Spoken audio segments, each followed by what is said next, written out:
All right, all right. A midweek live. When's the last time we done one of these? That wasn't a watch along. And when's the last time I had a guest on? Well, when's the last time I had two guests on? Two exceptional guests. Ladies and gentlemen, we're here to talk about, well, a few things. The fallout of Joshua and Ngannou. Yeah, we're going to touch on that. Usyk and Fury and what's going to happen. Because there's a lot of people who are saying, Joshua Fury, and I'm saying, no, Oleksandr Usyk. I need guests to help me with this. And I've got the brilliant Joe Stunner Boxing. And some of you may not have known, or may not know, I have mentioned him a few times, but I've got Lee from Inside the Distance. And I always let you guys introduce yourselves. Joe, you've been on here a few times. I'll give you the floor as well. But Lee, would you like to introduce yourself first? Tell the people about your channel. I have it pinned in the chat. I'll pin it in the comments. But what you do on your channel and what it's all about. First of all, salute, gentlemen. It's an honor to be here amongst such sort of esteemed company. Thank you for that. Yeah, my channel is, I pick up on the bits of the boxing news that kind of strike a chord with me and that interest me. I don't sort of put out every bit of news that's out there. I don't have the time for that. And I like to cover fights. And I like to cover, especially the technical side of the fighting side. That's pretty much it. I'm quite controversial. I probably lose more subscribers than I gain. But in a word, that's me. Yeah, doing my thing. You're doing it well, though. You got over 300 subscribers. The content is good. I certainly love a little bit of controversy. A bit of controversy is good. We like that. But Inside the Distance, it's pinned in the chat. I will pin it in the comments after. Listen, 300 plus subscribers is probably an understatement to how good some of the content is. So please go over there, give it a subscribe. And of course, we've got an almost regular guest now, Mr. Joe Stunner Boxing. When you came on here first, I don't even think you had 500. Now you're closer to 4K than you are anything else. How's that sound? Well, no one's more surprised than me. I mean, I think I've got 3,400 and something now. I thought if I get to 500, that'll be an achievement. And I got to 1,000. You'll be at 5,000 by the end of the year. That'd be lovely. Yeah, brilliant. But like Lee's just said, it's just about giving your opinion, and if it's controversial, it's controversial. If it isn't, it isn't. But so I think so long as you're honest and you just, you come across as being yourself, you're not trying to pretend to be something you're not, I think eventually people will listen to you and pay attention. An opinion is just an opinion, though. Yeah. But it seems today you have an opinion that someone doesn't like. Oh, good Lord. God forbid. It seems to be that way. Never more so is that the case about the main topic of tonight's stream, because I seen your brilliant video on it yesterday. I watched it and I thought it was fantastic, and it was worth talking about. Tyson Fury, Oleksandr Usyk. Now, I'll admit, right, I'm going to hold my hands up to this. I let myself believe we'd have this fight in February. I really did. Many of you saw my videos. I said, no, we're getting it February. We're going to get it. I was adamant we're going to get that fight. I was left with egg on my face. Joe, you're a lot more cynical about February than I was. And you've said in your video that, you're not holding your breath for May.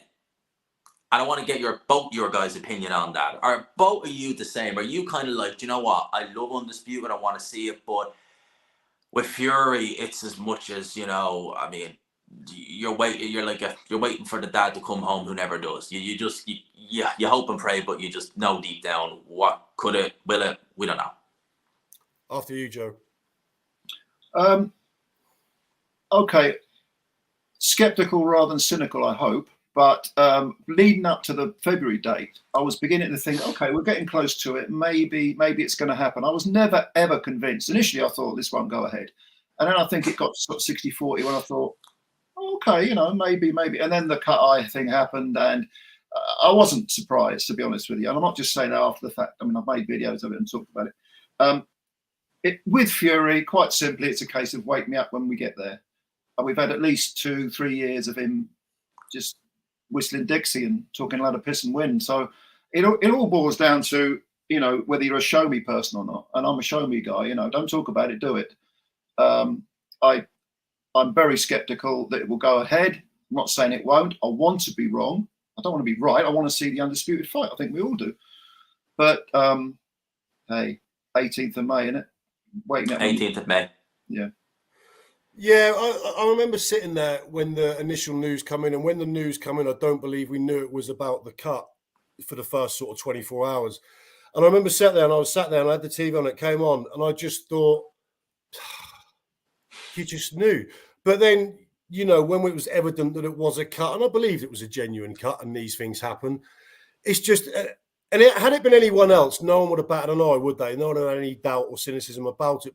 But because of who it is, and because of his past history, and because of the things he said that have never come to pass, and all that, you were left with that little element of doubt there, weren't you? Just that little smidge that there was something fishy awry. But no, I think it was a genuine cut.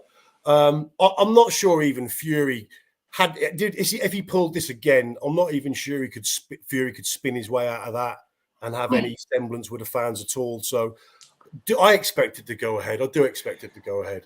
Is the fact that there is a heavy fine. Like $10 million is like $10 million is insane amount of money to anybody. It's life changing, and then some. It's generational changing. That's not a small amount to lose. Yeah, I agree. But how do they enforce that? I mean, someone in one of my comments said, "Well, it's probably in the contract, but the money would have to go in escrow to an escrow account." So, and apparently, no one gets paid till after the fight. So, both fighters said, "Yeah, okay, here's 10 million quid. Put it into an escrow account, and we'll see what happens." I don't know how that's enforceable. I think there's a bit of grey area there. Yeah, I mean, if that's going to be something that, so the fight doesn't go ahead, so no purses get paid, so where does the fine come from? Because if we go back to, I don't know if you remember the guy that was allegedly going to be paid to pay that it was his infected boars that popped Fury for the positive test. Yeah. He never got paid, did he? And that's why he came out and sort of squealed, because he never got his money that he was promised from the Furies. So that is a worry then. Because if there is a way to weasel out, and look, again, I want undisputed. I want to see it. But that excitement that was there for February and that optimism I had, because bear in mind, we were getting the leaked footage of the face-off. We were getting massive trailers. I mean, the Saudis dropped an absolute bomb on that trailer, all for it to be in vain, basically. And then you're like, okay, egg on my face, it gets remade for May. And you're like, surely there has to be something that they can put in place. And you're thinking that, but then you're like, well, yeah, there is a load of legal loopholes. 10 million quid is a lot of money, you know, and even if they're contracted. But Tyson doesn't fight for the money, John. Well, I know. They all fight for the money. Joe made a video a while ago, and I made one sort of previous to that, and I probably didn't word mine very well, but it was along the lines of, I believed Fury was ducking Usyk, but not because he was scared of him, but he was scared of his ability, kind of meaning that he was scared of the loss that he could have at the hands to Usyk, because Usyk was such a superior technician. And Joe made sort of the same kind of video, I believe. Joe, did you sort of say the same kind of thing, I believe? Yeah, and I think just the money being offered has outweighed the fear of the loss. And I think that's just simple mathematics. I think he's scared of, I've always felt that his fear is of losing. I don't think he's scared of Usyk. I don't think he's scared of anyone. But he's built this mythology around that, you know, being an undefeated fighter. And once that's gone, obviously it's gone for good. And you can't, even if there's a second fight and he fights Usyk a second time and beats him, what are they going to do? They're going to have a rubber match. It's difficult to know. It's difficult to come back from any kind of defeat. Ali did it with Frazier, but then Ali was cut from a different cloth from Tyson Fury. I mean, he fought with everyone over 2 generations. I can't think offhand of. In fact, he was spilling over into the third generation, into a third generation. Was, yeah. Larry Holmes Burbick. Yeah. So with Fury, I think he kind of painted himself into a corner by, trying to avoid Usyk, thinking Ngannou was an easy touch, taking on Chisora which was a complete farce and mismatch. And he thought, okay, I'm just going to make as much money as I can, squeeze the rag dry with this WBC belt. But then gradually public opinion turned against him. That's what I want to talk about as well, because I think it's, how do I explain it? So Fury, I reckon he saw what happened with Joshua following on from the Ruiz loss. Even though he avenged it, public perception on Joshua changed massively after that loss. A lot of those, they would call themselves fans, but they were glory seekers. You know, they supported United in the 2000s. They supported City in the last 10 years. You know, those sorts of people who just followed the winner. Right now, he's obviously seeing that, And I think he's thinking, well, I don't want that. I want to keep this adulation going long after I retire. But it was interesting. Outmatch spoke about a pendulum shifting. It goes one way to the other. And I think with Tyson Fury, he's actually inadvertently shifted that pendulum, more so by his behavior, not even performance, although you could say his performance, but by his behavior, he shifted that pendulum back to Anthony Joshua almost inadvertently. Do you agree? Yeah, because I think you can't follow Fury closely and not see what he's done and the sort of antics he's got up to. And then in comparison, you can't watch Joshua, see his activity, see the way in which he conducts his career. He's a sort of consummate professional. And you know, anyone who's sort of a free thinking individual has to look at the two. And out of the two, you're going to sort of admire and lean towards. To me, you kind of have to lean towards Fury. I think one of the things that people don't talk about with the upcoming fight against Fury against Usyk, all the movement and the problems that presented Anthony Joshua so many problems, they'll be the same problems for Tyson Fury. People don't sort of talk about that, but all the problems that Usyk posed to Joshua, he'll pose them to Fury as well, and people don't really seem to see that.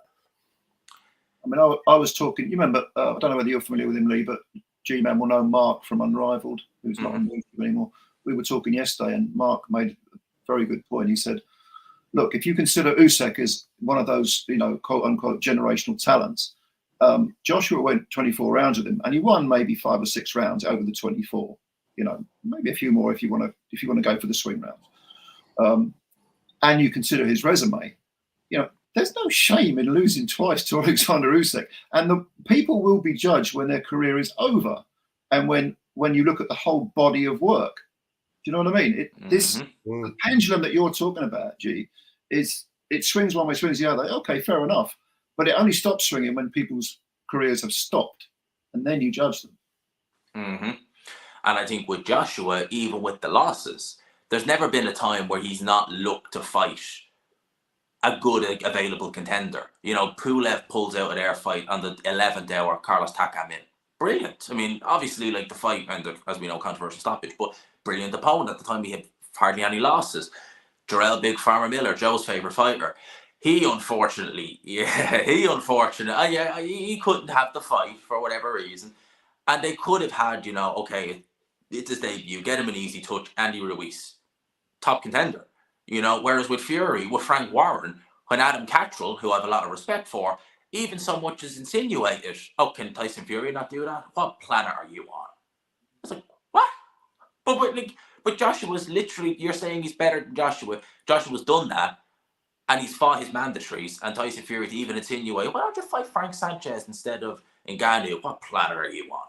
Yeah, Fury's, you know, when we retrospectively look at Fury after his career, I mean, depending on what happens from now to retirement, his resume is definitely going to hurt his standing, isn't it? Because it just doesn't really stand up to the scrutiny of certainly a Joshua, and doesn't even stand up to even probably say a Joseph Parker in terms of resume, does it? It's a great point there, and thank you to Richard for the super chat. The pendulum will swing back if Fury beats Usyk. Oh, if Fury beats Usyk, and we say if for both guys, if Usyk beats Fury, if Fury beats Usyk, I think that people will, you watch it, forget about the last like 2 years of what's happened, and Fury is the best. But if he loses to Usyk, well then I think listen, I give Usyk the respect he deserves, because he's a once off, that guy. But I think that we can't ignore how good this man is, that he came in and has done undisputed in 2 weight divisions at heavyweight as well, which, you know, it's not like going from strawweight to light fly 3 pounds. These are in the land of the giants, and to do that, my man needs an insane amount of respect. But also, Usyk, people say Usyk's small. He's not small. No, he's not. First of all, as an amateur, he fought heavyweights. Remember him against Joe Joyce is one of the more famous ones. But he's 6'3", and he's settled into the heavyweight division at 16 stone, roughly. I don't know, give or take. That. All right. Now, I know Fury is enormous, but he's enormous against anyone. And Usyk has more than enough skills, more than enough experience, and more than enough self-belief to stand Fury on his head. Now, I'm not saying that Fury can't win. Of course he can win. And I actually would, if you want to talk about Joshua, I'm someone who always thought Fury would beat Joshua. But for the first time, I'm thinking, I think, you know, in a bid to age out other people, Fury may have aged himself out. Good point. I think the reason why I think a lot of people believe Usyk v Joshua was a foregone conclusion was built on the back of Fury's elusiveness and the way he was hard to pin down and hard to hit. And since the kind of, and whether it's down to injuries and his body can't take it, and he can't be that elusive back-footed boxer anymore, so he's now this flat-footed walk-forward puncher. I think the advantage is gone in that sense. I don't think he can recapture that elusive back-footedness that people made in the advanced favourite over a fight with Joshua anymore. I think that's levelled the playing field greatly, and I think Joshua's got better as well. And I don't think Fury's got better at all. I think that's obvious. If we look back at the Ngannou fight, right, and Joshua dealt with Ngannou handily. I want to talk about Fury and Ngannou now, by the way. Joshua dealt with Ngannou handily. Fury had all sorts of problems. Now, I don't believe for 2 seconds. He can say he trained for 12 weeks. I believe that he took that fight lightly. He didn't do his adequate preparation. But having seen how easy Joshua dealt with Ngannou, and if you want to go back, look at a 40-year-old Floyd Mayweather doing hardly any training for Conor McGregor. If you have enough in you, enough left in the tank, you can still deal with these guys underprepared pretty easy. The fact that Fury dealt with Ngannou, so had such a difficult time with Ngannou, does that tell you that it's not only that he's underprepared, that the body just, no matter what he wants to do, that body is just not reacting? I think that's a combination of both, G. 100%. Joe? I think his lifestyle has caught up with him. All that putting on weight, taking it off, it cuts years off your career. The body just isn't designed to be mistreated like that. And Fury, I totally agree with you about the Ngannou thing. I think Fury, what did he do for 12 weeks? Sit on the bloody sofa eating ice cream? It's ridiculous. He didn't look mentally prepared. He actually had a blank look on his face, a rather disinterested look throughout the fight. Like he was like, well, what the hell am I doing here? Okay, I've got to do this now. He's put me on the floor. I've got to come back. But there was never any sort of spite there. There was never any sort of verb to the man. He just sort of floated through it. Was it? I may be wrong, but was it Martin Piccoli that said before the Fury and Ngannou fight that he was only sparring 4 or 5 rounds per day per session, which is way off. It may have been because I think Billy Nelson is quite close with Team Fury. It's one of the reasons why you don't ever hear Billy Nelson mention Fury's name when he talks about people for Piccoli to fight. Interestingly enough, that's just not enough. I mean, nowhere near enough. You see fighters who are going at the top level. They might not be doing 12 rounds 5 days a week, but they're doing between 10 to 8 rounds just to make sure that sharpness is there. 4 or 5 rounds is first, second week stuff. That's what amateurs do. Like for an amateur, like they're like, all right, go and spar 4 or 5 rounds. That's what you're doing. You're only fighting 3 rounds. Like you see amateurs doing that. You don't see a professional heavyweight do that. I mean, if that's true, then I mean, there's your problem. There's your questions answered. I've often theorized that Fury, when he fought Dillian White, and he gave that interview after where he retired, quote unquote, and he's done that before. That's the one time he sounded legit. And I wonder, did he realize then I can milk this WBC title? I'm going to just take easy fights because I've kind of mentally checked out. And he's still maybe mentally checked out. And now it's just a case of I'm back into a corner. I've got the money I want. Shit, I'm fighting Usyk. Yeah, he's painted himself into a corner, I think. His own actions. I mean, I'm not someone who believes in karma, but if I'm wrong and it does exist, this is a good example of it. Yeah, I mean, is it a degree of, you're on the back of Chisora and on the back of Dillian White, and blowing away Wilder in the last fight, essentially. Do you start to lose that bit of professionalism and start to kind of believe that you really are that Superman, that you really can just turn up and these guys will fall? Well, if you go through, like, say, it was nearly 3 years, so 2.5 years of God knows what he was doing those 2.5 years, eating whatever, taking whatever, drinking whatever, to literally just decide, not decide, but given the okay to come back, within 6 months, arguably be WBC champion, because I felt he beat Deontay Wilder the first time around. You must think, oh, I'm the exception, because I can literally stop for 3 years, gain all that weight, do whatever I want, come back within 6 months and world champion. Basically, although I didn't win it officially, everyone who knows he won that fight. So for him, he probably thinks I can get away with anything. And yeah, he was in his early 30s and he's a heavyweight. So maybe, you could have. But we bear in mind, the Wilder fight will be 6 years this December. and the first one, and the second fight was actually just gone by 4 years. Time is quick, but it goes. And let's not forget, though, they were hard. All three of those were hard fights. You know, they're going to have a taxing effect. They're going to clock the miles up, aren't they? They weren't easy fights at all. The second one, I think, was easy enough. But the first two, yeah. I mean, he still shipped some shots, didn't he? In the second one, I think. A few glanced. I think maybe one legit one around. Certainly the third one. That was a war, wasn't it? Yeah. That's the kind of fight where you would look at that and say, will he be the same after? That was like a Parker Joyce.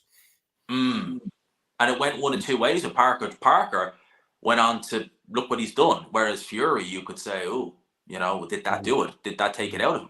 Yeah, but look at the way Parker looks after himself. Exactly. And stays active. Stays active. And Joshua as well. I mean, I did another video about Parker. I mean, in praise of Parker. Parker used to be the heavyweight. I used to think, well, he's got some skills, but there's no real, you know, urgency there, and he's kind of dull to watch. And all right, ho hum.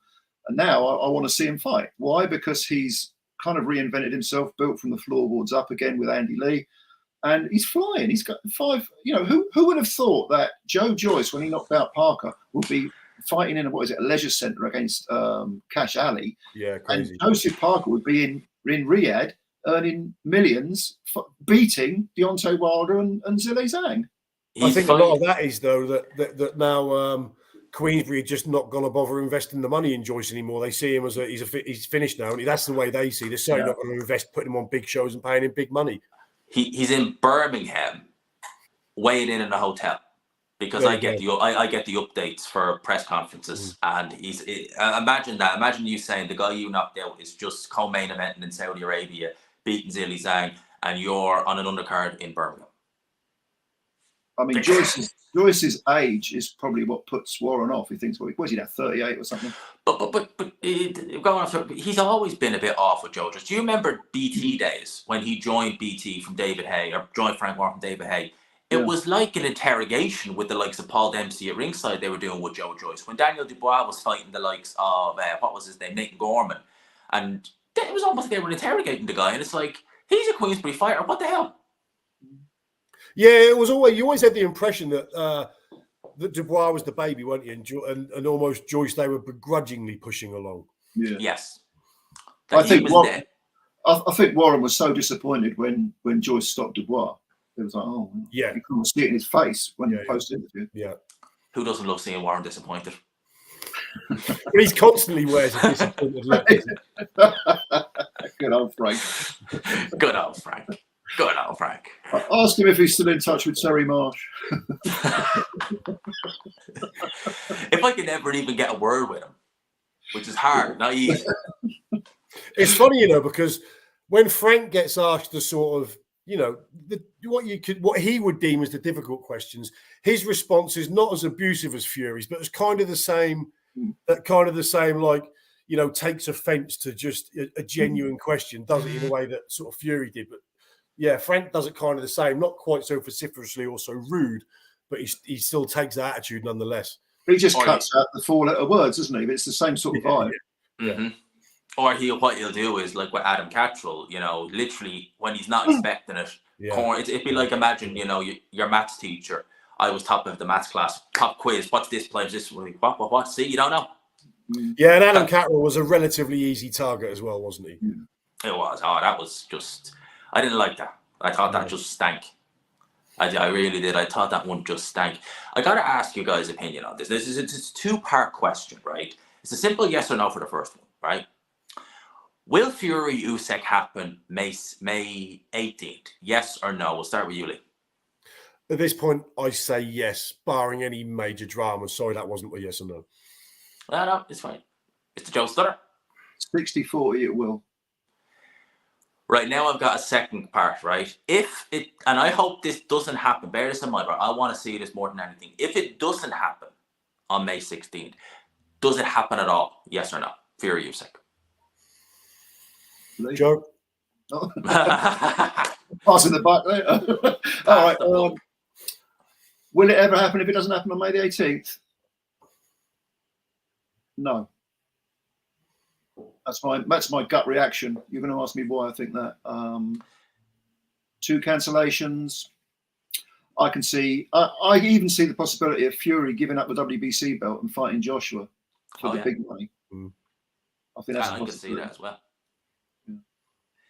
Lee? It depends how much Turkey wants to see it and how much cash that he throws at him. It's simple as that for me. Because Fury has undoubtedly got a price, hasn't he? As most people have. As most people have. And they were the only ones who could find it.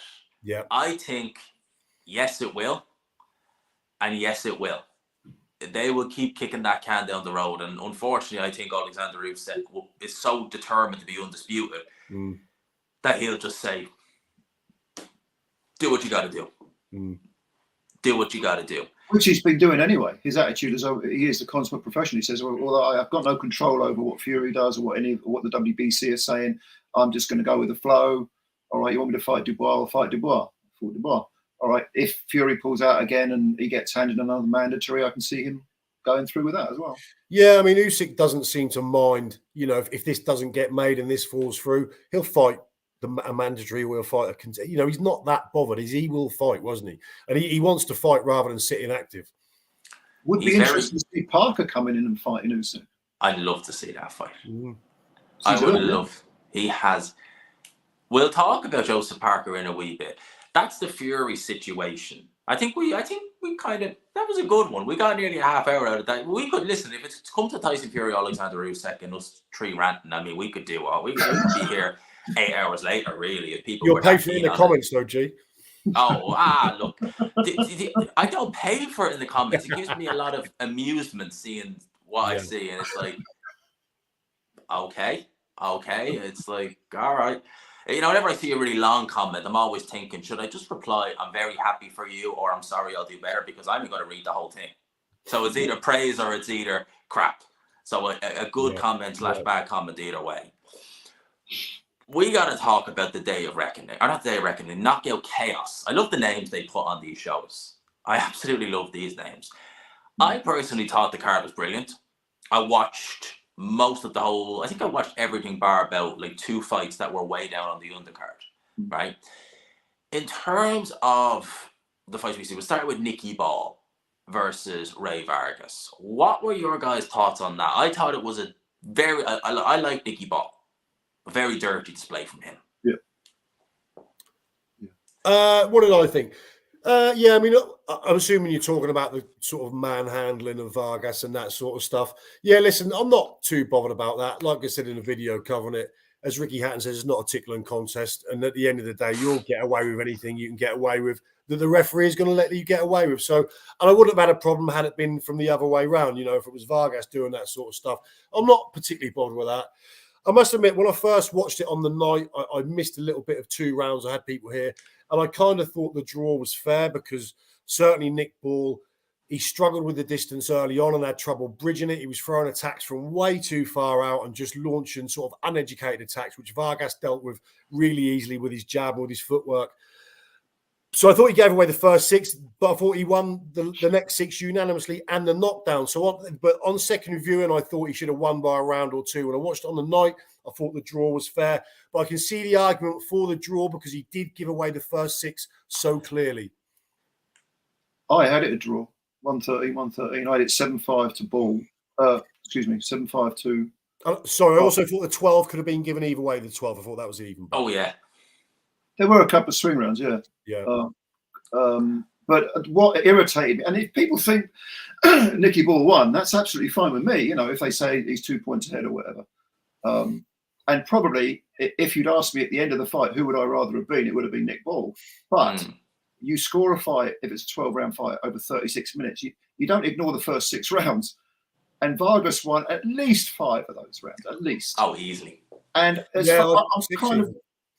kind of with Lee on the dirtiness as well, because don't forget Vargas was holding a lot. He was trying to tie Ball up and Drake. And he did go over easily as well.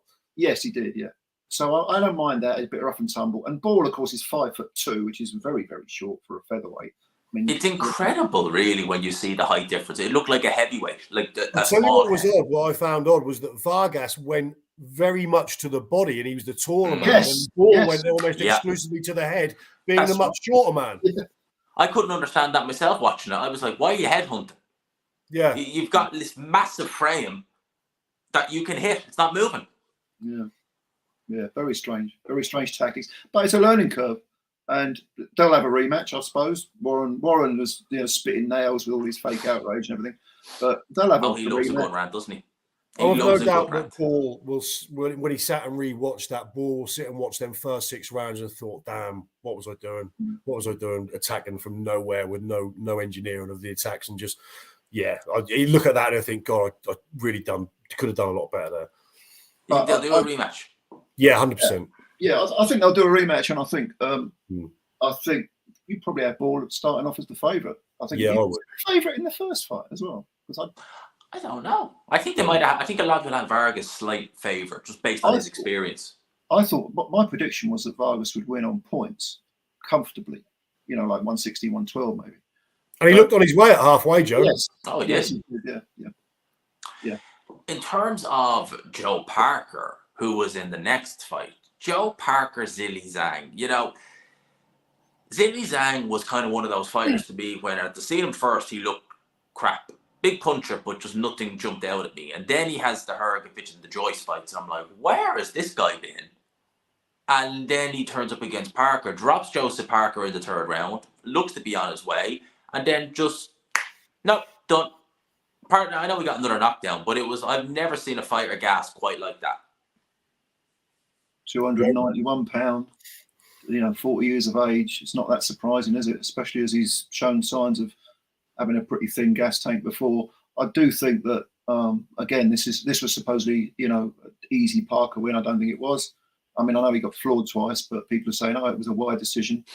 I had it 113. I think Chris Andre made. I was going to say Zhilei Zhang the winner, didn't he? Chris Andre has Zhilei Zhang the winner, and Chris Andre is someone whose opinion on boxing I respect massively. Yeah, He's a great judge of scoring fight, great analyst. And he had Zhilei Zhang the winner. And if you watch his video, he does make you really stop and think, hang on a minute.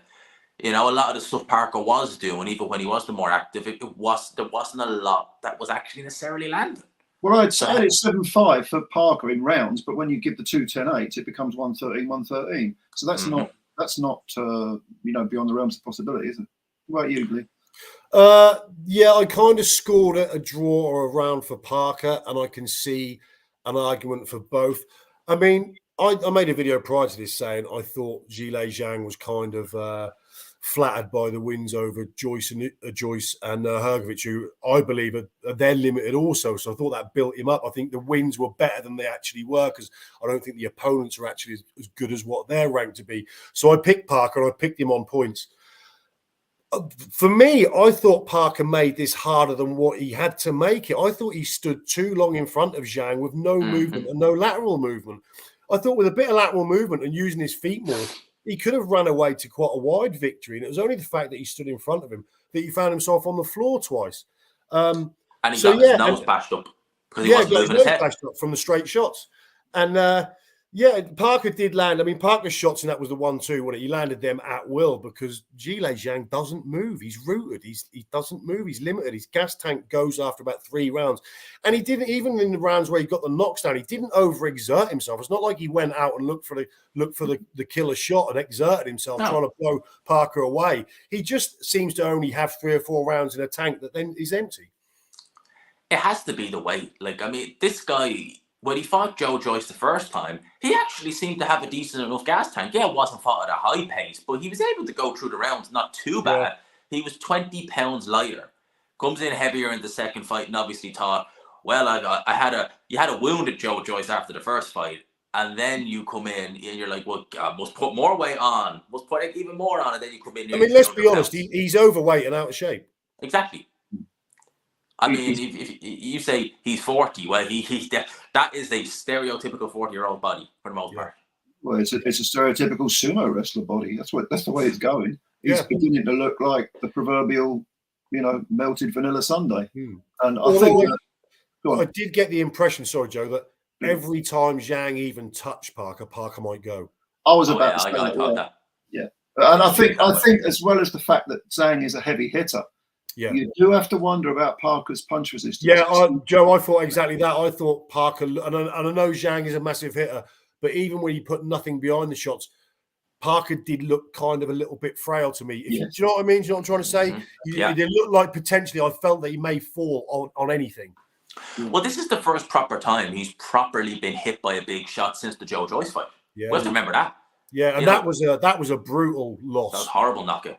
Yeah, and he got beaten. He wasn't just beaten and knocked out. He was beaten up during that fight. He was, which is always going to put miles on the clock. Always. He basically did what with Joe Joyce what he was trying to do with Zhang, landing shots, staying in the pocket, moving. The difference was Joe Joyce was able to land, and he was consistent, and he was accurate with his shots. Zhang had no gas tank him. Yep. Sorry, that's something going back to Joseph Parker again, because Joyce isn't that mobile. He's not that quick, but Parker really didn't use his feet to really be in and out and stay out of the way of Joyce. Joyce hit him at will and probably shouldn't have been able to. I think Parker's got better attributes than that. The extra weight may have played a part. Yeah, true. That's what I don't like. Is I know he's not looking fat, he's looking muscly, but I've always said the best Joe Parker is a Joe Parker in the high 230s because he can move a lot better. Takes advantage of his feet and his speed. Exactly, but it just seems like Andy Lee, and they did try that in the past, and it worked fine. But I think it's the fact that Team Fury, who he's in the camp with, it's bigger is better.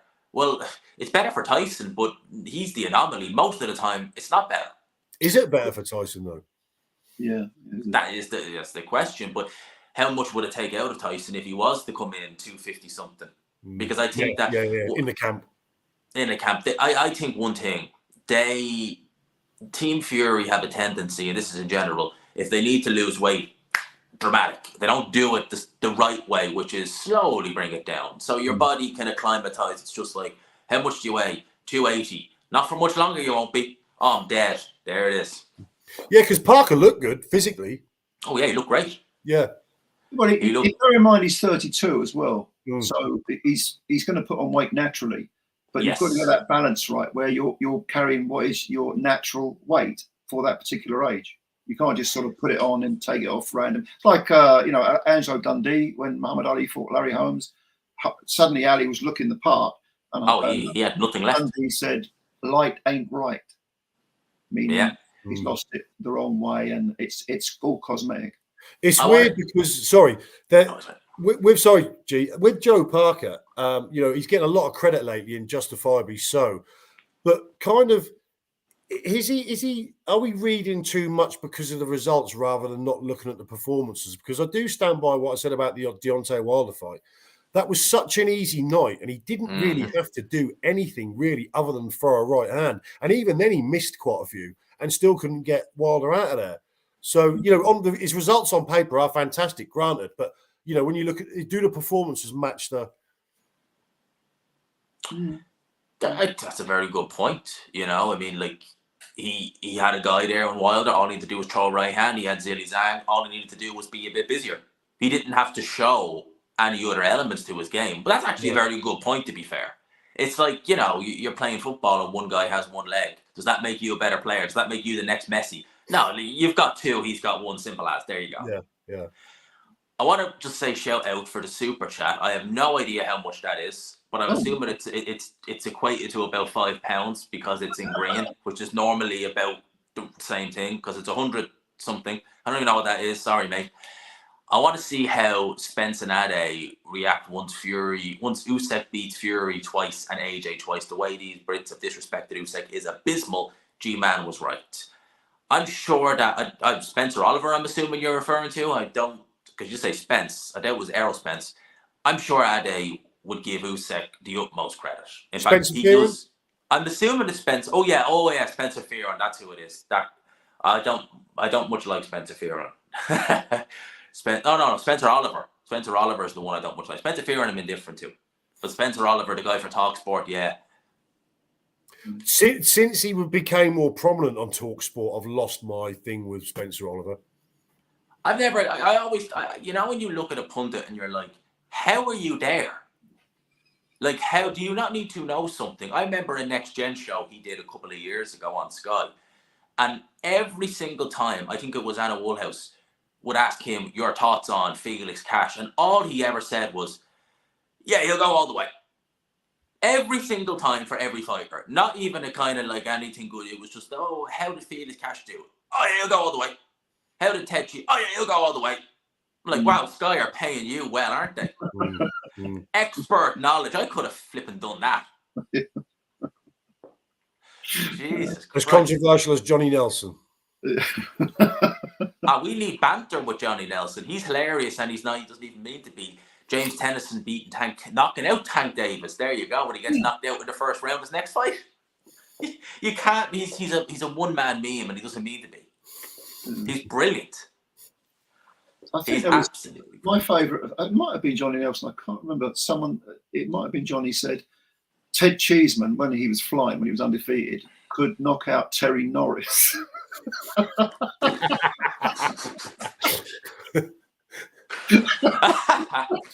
All right, mate. Firstly, I couldn't think of a more random analogy. But if you ever watch Norris, I mean, I remember it. There was even talk back in the day, I'm digressing, of Norris fighting Julio Cesar Chavez Sr. And I was like, as much as I loved Senior, I was like, don't go anywhere near Norris. No, that guy in his prime was an absolute killer. Terrible Terry Norris. Yeah. The idea that Ted Cheeseman, some of the things you hear off Sky back in the day, it was just phenomenal. I mean, Johnny Nelson, Bellew technically better than Usyk. He's an average southpaw. I do kind of get where he was going with the average southpaw thing. I do kind of get where he was going with that and what he meant. Still, it was just. But it sounds horrendous. It sounds. I'm sure even Tony Bellew was like, "This guy." I mean, you've got to sort of put it. This sort of illustrates why to be a broadcaster isn't just about having the thoughts; it's how you articulate them. Yeah. So if you want to make a point about, lads, you'll have to let me know if that bit is true, because I wasn't watching boxing in 04. Danny Williams would KO Battalion. It's possible, because Williams was coming off the Mike Tyson knockout. Yeah, so I can believe Johnny saying that. Yeah. I read that 3 or 4 times just to see if it was correct what I was reading. Well, he was over in the first round, wasn't he, Nelson? He was down 8 times. Was it 8 times? I think it was 8 times he was down in that fight. He was down a lot. Put it like that. He was down a lot. So he went and beat Vitaly Klitschko. He's still fighting, well? Unfortunately, yes, he is still fighting. He's a Latvian license he uses, unfortunately.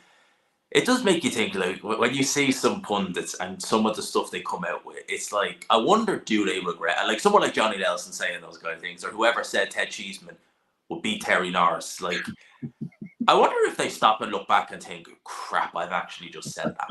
Some of those comments have got to be intentional for that purpose, though, haven't they? Oh, they have to be. Trolling, yeah. They've got to be the antagonist, surely. Let's play devil's advocate. Well, okay, but this is the devil who's on crack and whizzing off his tits. Do you know what I notice as well? Whenever you see these guys like your Johnny Nelsons or Tony Bellews, they're really proper, I follow this fighter, and it's almost like it's a death sentence to the fighter. If you think about it. Do you remember, any of you guys remember Craig Glover, the cruiserweight that Hearn worked with a little bit a couple of years ago? He was from Liverpool, and Tony Bellew, I think he had a fight on a Matchroom show, low down the card. Tony Bellew took a shine to him and was singing his praise. I have him under my wing. And then a guy, David Price, fought in one of his comeback fights, knocked him out in a couple of rounds on a Sky show. Oh, I vaguely remember that. Yeah. I think, yeah. And he disappeared forever, didn't he? They stuck him in with Riakporhe, I think, or Billum Smith, one or the other, and it was over pretty damn quick. Right. He fought one of those guys and it was over pretty quick. But I do have to laugh. It just seems like as soon as these really pundits like Bellew or Nelson, they're like, he's my guy. It's like, my guy is gone. Was it Billy Nelson today that said that Bacoli beats all of the top heavyweight elites? Oh, that sounds like something, except Fury. That's something he'd say. Yeah, that was the guy, Vyacheslav Pasha or something like that. David Price fought him on the Bellew Ilunga Makabu card and didn't even get out of first gear. I think didn't Billum Smith beat him, or am I thinking of someone else? He beat that Craig Glover guy, I think. But that guy's a journeyman, so I wouldn't be shocked if Billum Smith did beat him. If Billum Smith did. But I just think it's funny when you see some of those things that they say and you're like, damn, you have completely screwed that fight. What was it Hatman once said? about that Peter McGreely guy. They were saying on DAZN he was the next Lomachenko, and then boom, knocked out cold in 5 rounds. I think Hatman was the guy who said, "Don't call the fighters that because all you're doing is you're just jinxing them." I was like, pretty much. They call him the next Loma. They call Ted Cheeseman the welterweight Carl Froch. Or not Ted Cheeseman, Sam Egerton the welterweight Carl Froch. Yeah. Now, that was Sam. We love Sam Egerton, but goddamn, the welterweight Carl Froch. Goddamn, we've endured some serious stuff over the last decade with some of the euphoric claims that some of these pundits make, and we're not done. I love seeing them. The Scouser Lomachenko, thank you. The Scouser Lomachenko. That just doesn't sound right. Sometimes I just have to switch the commentary off because I just get on my nerves so much. I think, I can't believe I'm listening to this. I'm losing IQ points as I'm listening to it. That's most of the problem when we get a fight that could be considered controversial. We get a cry from the public that so-and-so won because they've been so heavily influenced by a one-sided commentary. I mean, I love Adam Smith. I think he's great. But his commentary of Joshua Usyk 2 was outrageous. It was one-sided. It was, you know.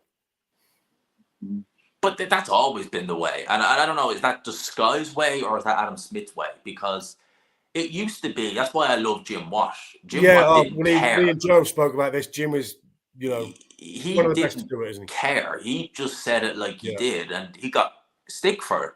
But I'd rather see someone who genuinely says what they think rather than, you know, I'm going to tell you how great this fighter is, and then when the other fighter's having success, and also someone who's qualified. And also someone who's qualified to talk these technical things. You know, as much as Adam Smith is good at what he does, he certainly doesn't know technical things about fighting, does he? Where someone like Jim Watt or someone like that, you know, you don't mind what they say. They've earned the right to say those things, haven't they? And also, if you look, I mean, for me in my lifetime, my favourite duo, which is normally the commentator and then what they in America they call the color commentator, the color analyst, the analyst, if you like. Reg Guttridge and Jim Watt were brilliant. Tyson Holyfield won. They done wonderfully. Yeah. Because you don't get the hyperbole. You get, you know, you had Reg Guttridge who was, you know, using all these sort of analogies and similes and everything to sort of create the atmosphere. Like I always remember him saying, I can't remember who it was. You know, the guy was rocking and rolling and all over. He's clinging to the like a sailor clinging to the mast. In a storm and all this sort of stuff. And then you've got Jim Watt, who's the opposite, who's breaking it down, telling you about the technical stuff. So you had that nice balance. You don't really get that nowadays. Golden era. It's a shame. You listen to some of the old commentary like that, and you're like, I love Jim Watt, Reg Guttridge, and that's before probably even I was a kid when they were doing it together. But you hear it and you're like, amazing. Yeah. But you know what else I loved? I loved George Foreman on HBO.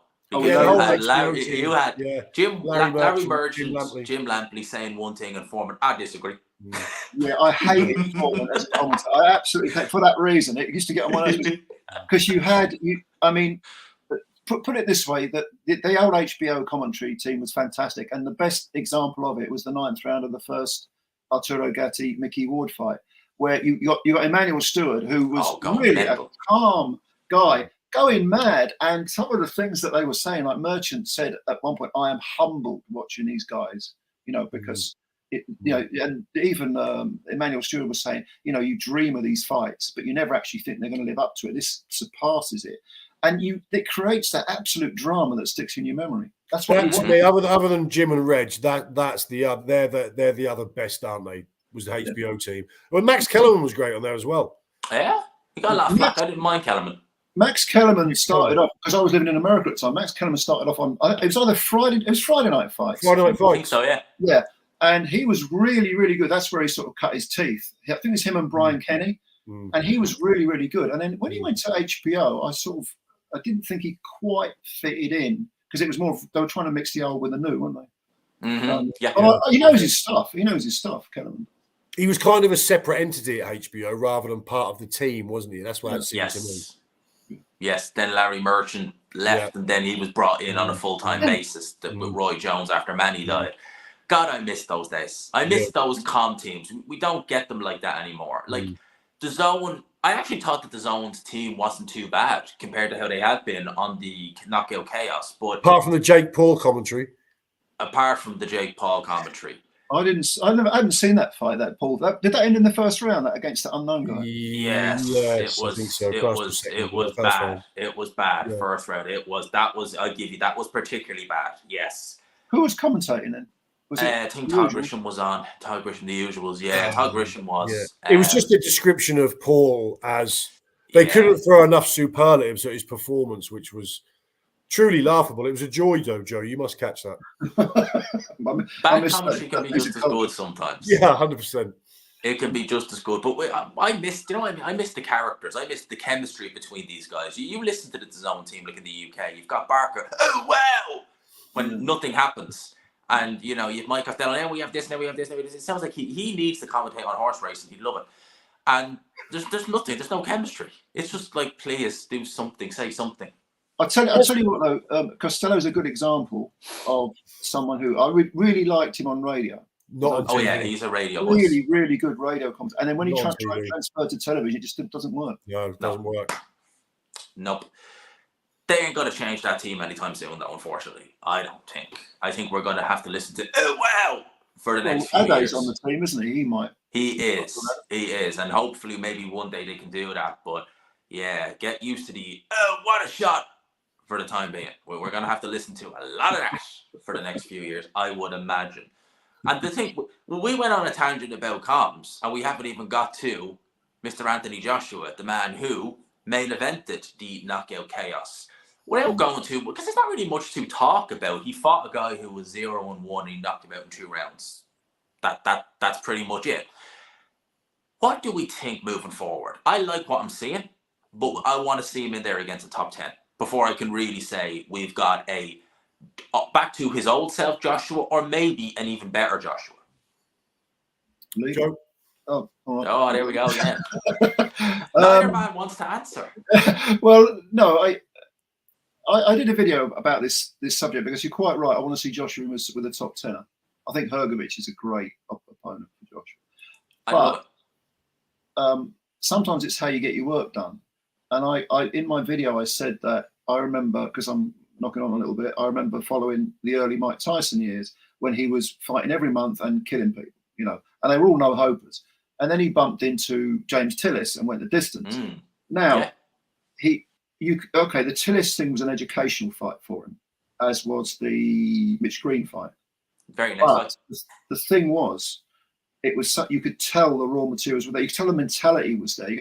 And even though, I mean, I thought Joshua would stop Ngannou. I think I said the 8th round. I thought he'd just beat him up and stop him on his feet and wouldn't lose a round. I didn't think he'd do him in 2 rounds. But when you think about it, that's what he should be doing, because he's a power puncher. And I like the mentality that I'm seeing. I think he's made real strides in finding that identity that perhaps because he's always been technically very good. He's underrated, and he's a very, very good fighter.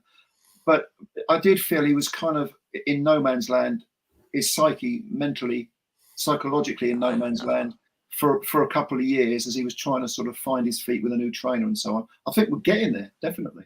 I mean, don't know about what you think, Lee? Yeah, I mean, I've banged on a lot about this before. I'm sure you've seen, you know, when people say, is the old Joshua back? We want the old Joshua back. I've always said that is kind of a misnomer. That's not true. We've evolved Joshua to the point where he is now through the experiences.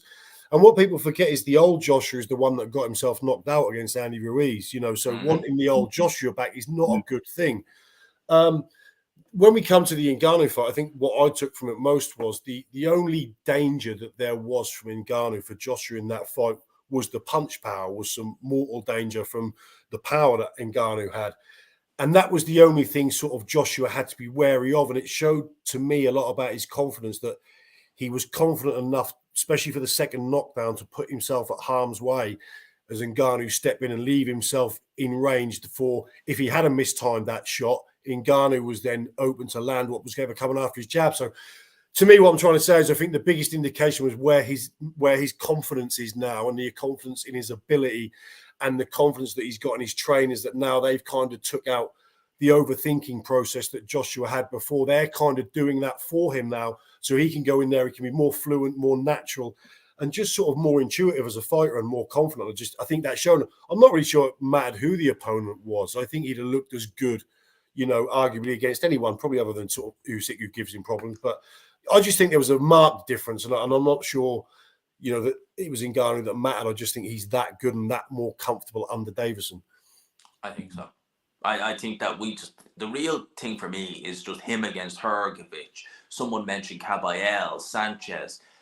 I'd love to see him against the legit recognized top 10, and just so we can really gauge where he's at, because even in the build-up, I love what I was saying from the interviews. Honestly think he blows Hrgovic away. There's a very good chance. I think Hrgovic takes a good shot, though. Oh, yeah, no, that's the only caveat to that is how long it would take, because I do believe Hrgovic takes a good shot. But to me, with Hrgovic, that's almost his best asset, because I honestly don't see a lot else to me that says he qualifies as an elite heavyweight. I think he's overrated. I've always thought he's overrated. Mm. Initially, I was saying, well, the jury's still out. But bearing in mind recent performances, Mark Demori, picking him, that kind of says where his head's at. Well, even Mark Demori landed some good shots on him. That's the worrying part. That's the flipping worrying part. Like, flipping Mark Demori. This guy is, like, Francis Ngannou, you want your pro debut. Mark Demori, that's too flipping easy. Yeah, I think Zhang and Hrgovic are kind of equal. I think that fight showed it. It did. Like, it was a close fight, competitive fight, and many of myself, certainly, I thought, like, Hrgovic is on another level. It's going to be easy. I was like, oh, crap, it wasn't. What's going on here? I'd pick Caballel to beat Hrgovic. Really? Yes. Now, Caballel, do you know what I'd love to see? I'd love to see Joshua with a Caballel or a Sanchez. I'll tell you why.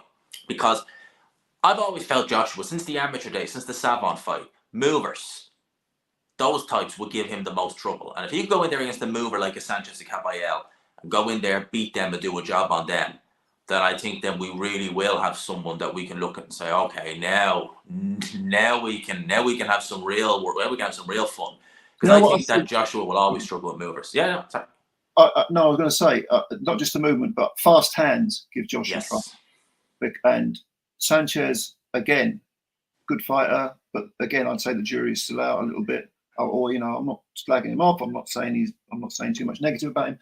But against Joshua,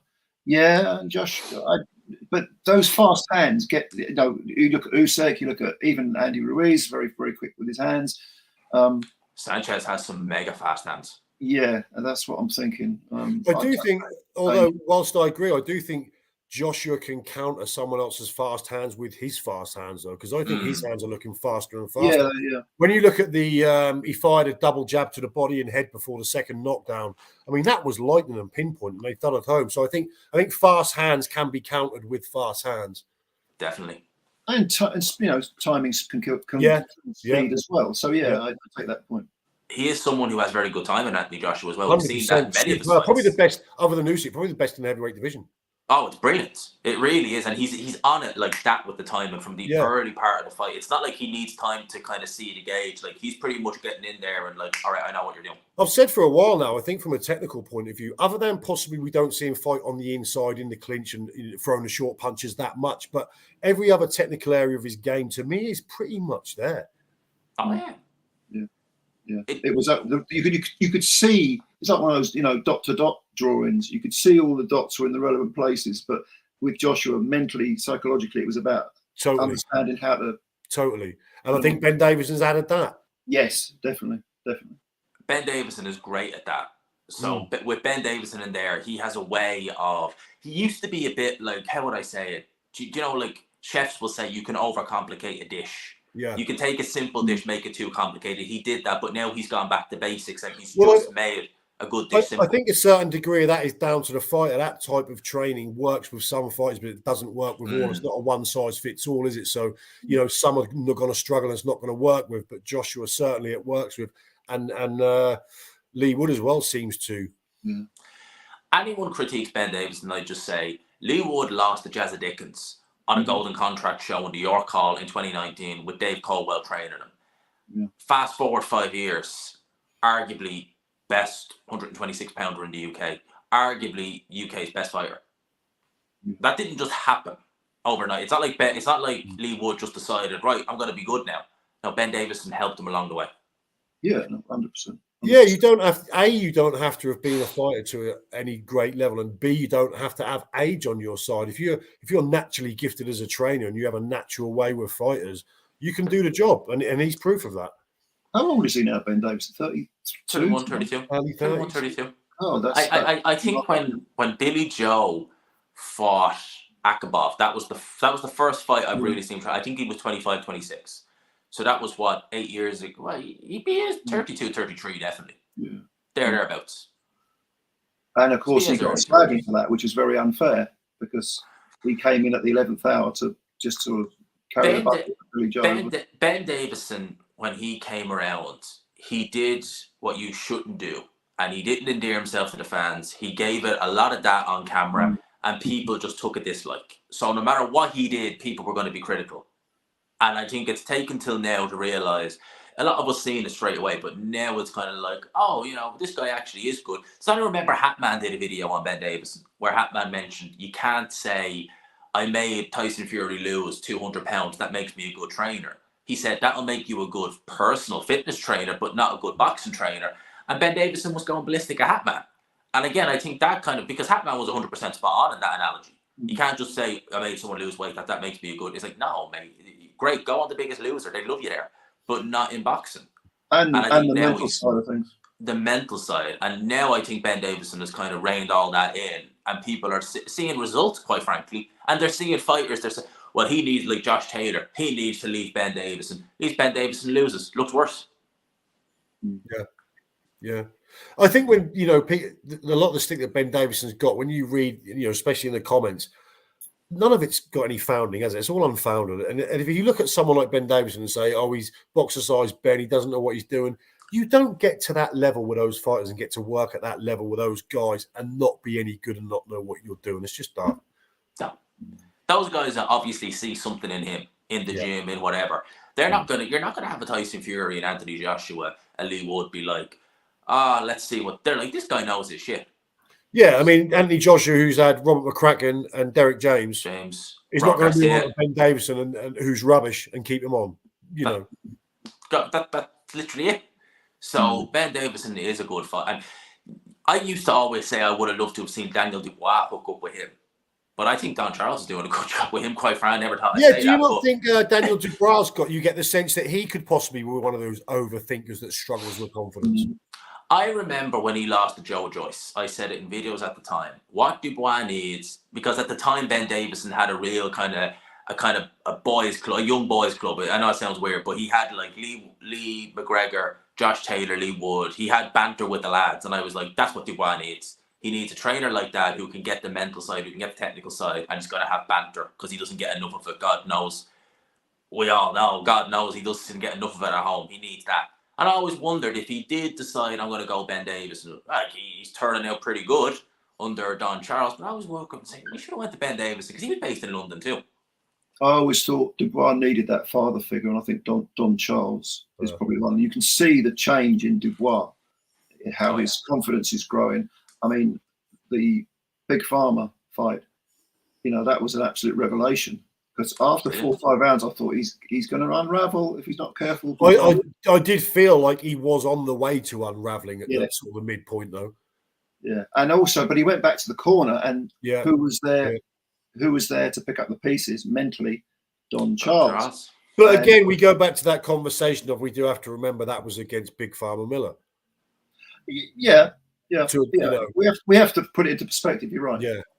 I do think he's still maybe a little bit fragile to beat any of the elite guys. Yeah, but I mean, let's not forget how old he was. What was he, 18 when he turned? But credit to him for what he's done. 17 or 18. Yeah, 18. I think it was 18 when he turned pro, and he's not. Let's be honest. He was still a boy in a man's body, and now he's becoming more mature and with experience. With age comes experience and so on and so forth. So, and he's still a young man. He can if he wants to stay dedicated to boxing, I see no reason why he won't reach his peak. Maybe he's 30. That's a good point. I'll never forget that. Big baby. Every baby has a daddy. If ever a man, he looked more proud of himself doing that than winning on fight night. I was like, God, Daniel. it was amazing. He looked more proud of that than he did when he beat Miller. And even when Big Father was coming back and saying, "Oh, you only said actually just lost your virginity," and making fun of him and all this sort of thing, he didn't care. He was like, He didn't care. He's just like, I did it. I wonder how many times he rehearsed that.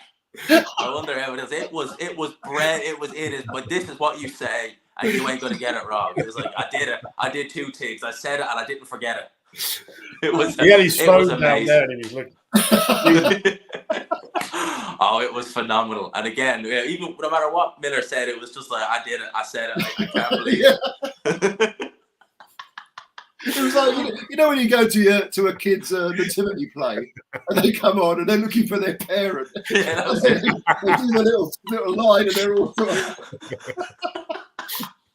That's exactly what it was like. But that's why we all want Dubois to do well in it, because we all feel like we've got to parent him to something. Yeah, exactly. Oh, You know what I man. mean? It makes him likable, though, doesn't it? Even Ade said that. Ade was like, you can't not like him. He has No. that, like, just, you know, like a little brother or a son kind of vibe to him. It's like, yeah, we want to see you do well. Well, even if you go over to his Instagram profile, because I'm sad enough to actually check out the profiles of various boxers, you see him and he's like, "Look, I've got a girlfriend. Look at me, I've got a girlfriend. Oh, look at her, isn't she pretty? I've got a car." Yeah, and a girlfriend to go in it. How many times do you think you rehearsed the chat up line? Hey, baby. And Every not baby has a daddy. Oh, man. I have to point out, I'd say none of this to his face. Oh, you kill me. Daniel, Mr. Dubois. I've always been a fan. Mr. Dubois, champ, yes. Yes, sir. Yes, sir. Say what you want. Oh, man. No, we do like Daniel Dubois. On He's another one that when he gets his full confidence and when he feels confident in himself, he's a real danger. Yeah. Oh, I take him over. Listen, Dillian White is coming back in Castlebar this weekend. And if he fought Dubois, I'd be like, yeah, Dubois, it's a case of when, not if, with Dubois, when he beats Dillian White. Yeah. What are your thoughts Unless on Dillian White? landed with one of those ugly overhand, whatever you want to call them, shots that he throws. But yeah, what are your thoughts on Dillian White this Sunday in Castlebar? I said this the other day. I don't see Dillian White as having any relevance to the heavyweight division anymore. He's not even televised as the time of recording. It's not even televised. There's talk it's going to be streamed, but to whom we don't know. So Dillian White went from Wembley to the OVO to now in a hotel in Castlebar. No, but Dillian White, no. That's what he's going to have to listen to. I was speaking to Mark yesterday about this, and Castlebar, he knew the venue, and I said, apparently there's two areas. There's like a main hotel part, and then there's an arena, like a semi-theater, like a theater, 4,000, 3,000, 4,000 people. 2,000. Oh, 2,000. Okay, all right. Like a bigger York Hall. Yeah. Okay. Well, you've got. We're looking at the card. I was looking at the card earlier. You've got Spike O'Sullivan on it. I thought he'd retired. He's another one who's on the card. And believe me, that's going to be full because Ray Moylett is from Castlebar. Yeah. So like they're all going to be turning out for him, not Dillian White. This you know more about this than I do. The boxing, is it the BUI, Boxing Union of Ireland? Yeah. Okay, they're a pretty shoddy organisation. Right. That's all I'll say. Yeah, I didn't say anything. I just, it's not just the fact that boxing in Ireland is slow. It's the fact that they absolutely charge. It's cheaper to run a show in Spain or in Belfast under the British Boxing Board than it would be to not pay any fighters and just run a show with how much they charge for sanctions. Okay. For 4 rounders against journeymen from Bulgaria, and it would cost you almost as much as a British title fight. So, okay. BUI. Point taken. Yeah, because yous are idiots. Well, if it's like on YouTube or something, I will. That's just out of intrigue. I'll take a look at the White fight. I'll have a watch of it definitely. Yeah. I'll watch the whole card. I will. It's again, like cards in Ireland, they are what they are. It's one of the reasons why I don't go to them anymore, unless they're in Belfast, in which case you're getting good. It's mainly just no hope or against name or wannabe name, and they're normally not good. This one is different. It has a big name in Dillian White. So I will keep an eye on it for that. But yeah, I'm not envisioning anything special from anyone on the card, quite frankly. It did the shooting at the Regency. Did that kill Irish boxing? I don't want to say kill. No pun intended, because someone was legit at that. But I think it set it back about a decade. And we're only starting to come out of that now, because now we are getting more regular. And again, I don't go to them because they're just crap. No offense to any of the fighters, but they are. But we are starting to get, a little bit better now. No offense. But Dillian White and his comeback, I will have a look. I don't expect it much, but you never know. Christian Hammer, yikes. I thought he'd retired. I thought he retired several times. Yeah, I was quite surprised when I heard the name and thought, is he still a thing? Is he still active? Surely they could have got someone a bit more durable than Hammer, because he's not even shown durability lately. If White beats Hammer and Wardley beats Clark,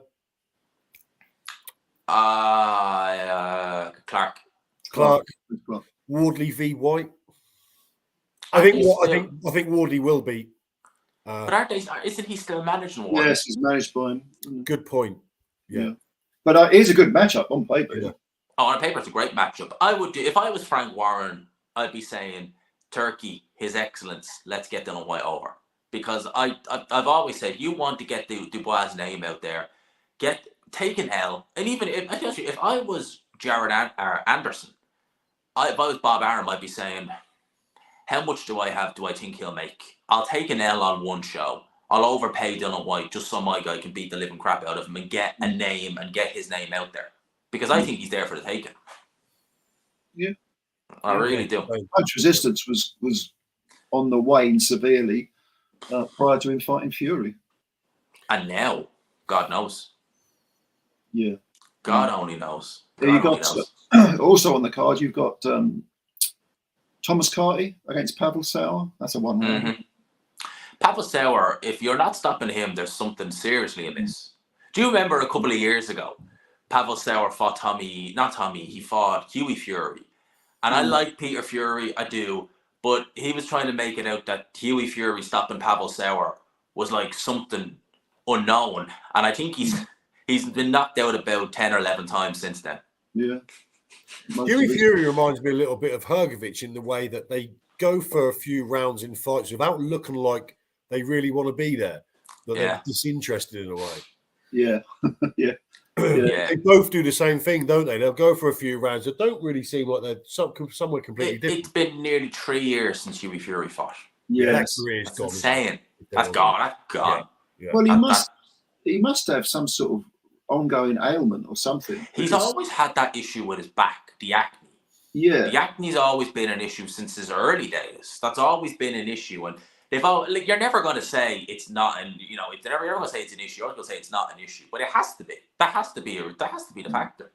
Well, he's clearly got some sort of deficiency. And the weight fluctuations. Sometimes he's 250, and then it's normal for a fighter to weigh 250 and then maybe come down a few pounds. But he's been 250, then in the 210s. And it's like, whoa, hold up. That's an insane amount of weight to lose. What are you doing? And you didn't even look fat at 250. Yeah. So I think that health-wise, there's something. Obviously, if you don't want to it's your own business and you don't have to disclose it. It's your own health. Yeah, sure. You can keep that private. But there has to be something there, 100%. Have you seen people mentioning that the next perfect opponent for Francis Ngannou would be Derek Chisora? Oh, God. Poor Derek would probably lose his head, wouldn't he? Because he's too brave. But Ngannou would end up hitting him at some point, wouldn't he? And who wants to see Derek go through that? I don't want to see Derek fight in general. Just please, no, not at all. I don't want to see Derek in a ring ever Gerald again. Washington, go out with a win. Yeah. And I thought he was. He brought his daughters to the ring that night. I was like, please, that's perfect. Go. See it. He came with his daughters, didn't he? He was all in that Barbie garb for his kids. And, that's a nice way to go out. As far as room with the 5 guys. As far as Ngannou's concerned, Dillian White. Farmer Miller. Miller. Yeah. Yes. Good one. Farmer Miller. There you go. That'll be a fun fight. Because I'll tell you one thing, as much as I slagged off, and you see my videos, slagged off Big Pharma, I've got to say he took his lumps against Dubois. He did. He did. For all his flaws, and there are many, he definitely White versus Miller. I mean, you couldn't question his guts, could you? No. And I'm not someone who could do that. So if you're doing that sort of thing, you're going up regardless, even if it's begrudgingly, you're going up in my esteem. No, definitely. Lads, that has flown an hour and 15. I planned on doing a little over an hour. That has flown in. We have to keep this conversation going backstage for a little bit. We will. But I want to call a little time on it here. We had good fun. We still have over 240 in the building. Wow. Only 84 likes. So before you know, flip and smash the old like button. Because do you know why? I'm only 11 subs off 16,900. And I want to get to 17. I really want to get to 17 before the end of the month. So if you haven't already, hit the like button, hit subscribe. But you also have to, you have to do me and the guys a favour. Inside the Distance, Joe Stunner Boxing. I'll be pinning their channels in the comments as well after. Lads, closing thoughts from you. Just even tell the guys, because at the start there was only a few in the building. Now there's over 200. Tell them a little bit about your channel, where they can find you, all that good stuff. Go on, Lee. I'm Inside the Distance. I think on YouTube it's Inside the Distance Boxing. That's me. We do this kind of stuff. I talk about fights. I talk about a bit of news, a bit of my opinion. Usually not well liked, but I don't care. I do my thing anyway. That's me. First of all, I want to say a big thanks to Gman and Joe, because when I very first started, they took the time to promote my channel on very little evidence that I had any clue what I was talking about. So a big thank you to those two guys, a couple of true gents. Anytime, mate. That's good content. Don't worry. Brilliant. Joe Stunner. Just to echo what Lee said, I mean, our channels are kind of similar. Reviews, previews. I do like Gareth A. Davis impression. Songs, impressions of turkey milkshake. I mean, it's all, it's, as I've said before, I started the channel because I was unwell. I was home from work.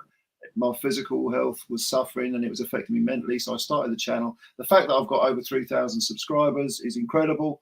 I want to thank everyone who's subscribed. And if you like chatting boxing, come see me, because, I've met a lot of great people on here through the boxing.